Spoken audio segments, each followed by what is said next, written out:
राधे राधे दोस्तों। कौन थे श्री कृष्ण के जन्म से पूर्व कंस के हाथों मारे जाने वाले 6 शिशु?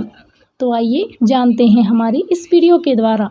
भगवान श्री कृष्ण वह महानायक हैं जिसने पूरी दुनिया को अधर्म और अन्याय के खिलाफ खड़े होना सिखाया, जीवन दर्शन का संदेश और ज्ञान गीता के द्वारा समझाया, भ्रमितों को राह दिखाई, दुखियों को न्याय दिखाया और इसके लिए भारी कीमत भी चुकाई। जन्म लेते ही माँ बाप से अलग होना पड़ा, जहाँ पला बढ़ा उस स्थान को भी छोड़ना पड़ा। बचपन से लेकर जीवन पर्यंत कठिन परिस्थितियों का सामना करने के बावजूद उसे बदनाम होना पड़ा, लांछन झेलने पड़े, यहाँ तक कि श्रापग्रस्त भी होना पड़ा।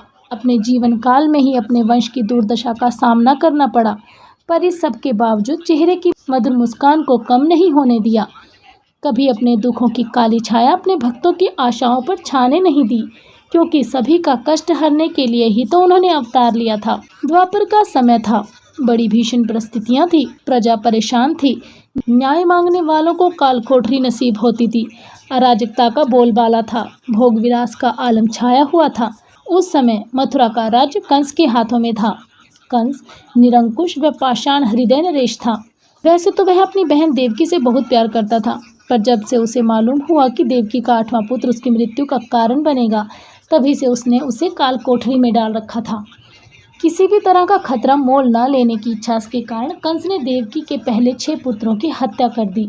तो आइए जानते हैं कौन थे वे अभागे शिशु।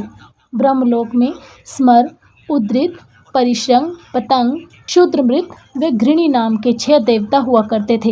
इन पर ब्रह्मा जी की कृपा और स्नेह दृष्टि सदा बनी रहती थी। वे इन 6 की छोटी मोटी बातों और गलतियों पर ध्यान न देकर उन्हें नजरअंदाज करते थे।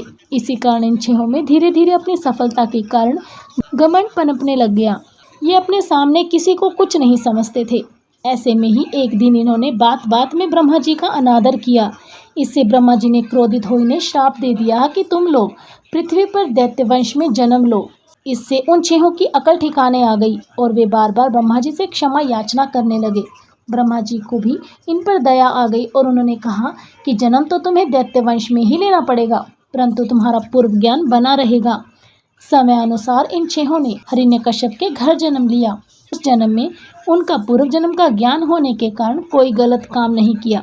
सारा समय उन्होंने ब्रह्मा जी की तपस्या कर उन्हें प्रसन्न करने में बिताया, जिससे प्रसन्न हो ब्रह्मा जी ने उन्हें वरदान मांगने को कहा। दैत्य योनि के प्रभाव से उन्होंने वैसा ही वर मांगा कि हमारी मृत्यु न देवताओं के हाथों हो, न गंधर्वों के, न ही हम हमारी बीमारी से मरे। ब्रह्मा जी तथास्तु कहकर अंतर्ध्यान हो गए।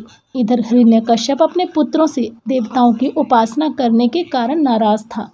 उसने इस बात के मालूम होते ही उन 6 को श्राप दे डाला कि तुम्हारी मृत्यु देवता या गंधर्व के हाथों नहीं, एक दैत्य के हाथों ही होगी। इसी श्राप के वशीभूत तो उन्होंने देवकी के गर्भ से जन्म लिया और कंस के हाथों मारे गए और सुतल लोक में जगह पाई। कंस वध के पश्चात जब श्री कृष्ण माँ देवकी के पास गए तो माँ ने उन 6 पुत्रों को देखने की इच्छा प्रभु से की, जिनको जन्मते ही मार डाला गया था। प्रभु ने सुतल लोक से इन 6 को लाकर माँ की इच्छा पूरी की। प्रभु के सानिध्य और कृपा से वे फिर देवलोक में स्थान पा गए। बोलिए श्री कृष्ण भगवान की जय।